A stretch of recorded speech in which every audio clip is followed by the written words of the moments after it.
this chunk of change to really change the whole dynamic of this city and connect what no one else in the world has the ability to connect. The State Office Complex is CBD and the densest urban population of students in the world. We can do that, and we've just been sitting on our hands for years and years and years. How much longer are we going to sit around and wait for this? And we compete against wonderful cities all over the world for employers, the kind of employers you want, that pay a lot of money, that bring in the kind of people that make this a more interesting and exciting city to live in. And we are not going to be able to compete against them running buses up and down Congress Avenue. We're going to look like, a bunch of hayseeds that we are. We need to be a first-class city and sell this as a first-class city, 21st century economy and a 21st century infrastructure, and we will not be able to do that without rail. And so that, again, goes on the other side of the ledger. Well, I think we need to anticipate that we've got to make that sale out to the community and do it sensibly, cogently, with facts, and at the same time, I think we need to avoid the sort of elitism of a rail system. I think there is a natural reaction among a lot of people that say, is this going to serve a bunch of rich people in condos downtown and the university, and I lived in wherever it is, at some other end of it doesn't do me any good, and I don't want to spend $200 to $600 million of the city's money to all around a bunch of yuppies. And so I think you need to be realistic about how you sell this to the community. Part of that's being done by this transit working group, but we need to be sober and thoughtful about how we sell this process.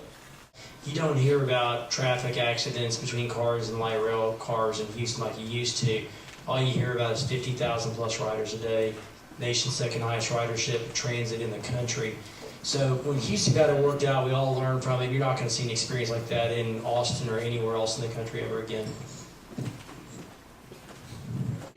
You should have some kind of panel set up, an objective panel to look at all the issues about what's best for campus life. It's not just about parking and safety.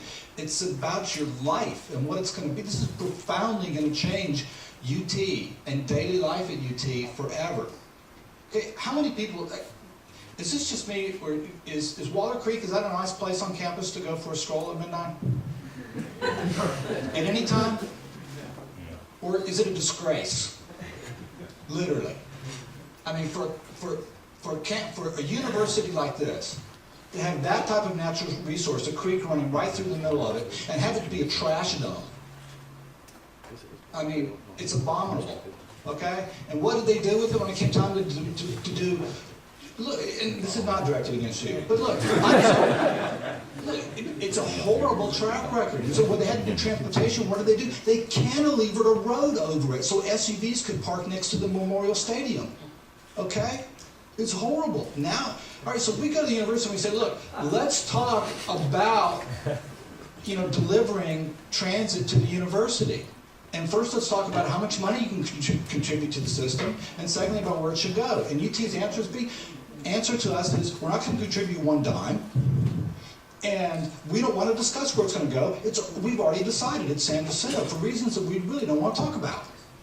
Okay, let me just, that might be a little bit, because I know Bob is more than willing to talk about it. And he's going to get his chance, but I'll just throw out a couple of, Krusee unplugged. With the caveat that I'm often wrong, okay? And San Jacinto could very well, but there's a couple of things, there's some things you need to look at, all right? So you didn't have a good track record for, if we're going to put that kind of asset down San Jacinto, shouldn't we at least think about how we're going to develop the area around it? I mean, what is the point of it? Are we going to build a bunch of housing over there? I mean, how are we going to take advantage of this asset? I mean, Brewster, how much money are you putting into Water Creek from Waterloo Park down to the river? You put like $170 million into it? And UT still got this stinking pit? I mean, come on. So the ideal solution, in my view, is a loop, because then you get everyone around the campus. If you do a rail line in San Jacinto, you can expect there's a much higher likelihood that improvements along Water Creek will happen as part of the rail construction process. And then finally, I'd say, as an alumni of the LBJ school, if you looked at the 40 acres campus and identified the areas with the most open space and with the least memorable buildings and the most surface parking lots, it's right along San Jacinto into Red River. I mean, I think you can really easily envision a future with a rail system where it's not just the Bass Concert Hall and DeCare Memorial Stadium.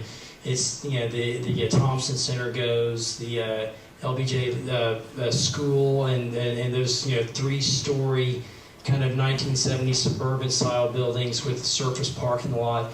Those are going to change if you have rail. I would say that, just in response, if we're gonna do San Jacinto, and it's easy to imagine the development that could be there, and it's easy to imagine how Waller Creek we could take advantage of its natural beauty, then let's do it.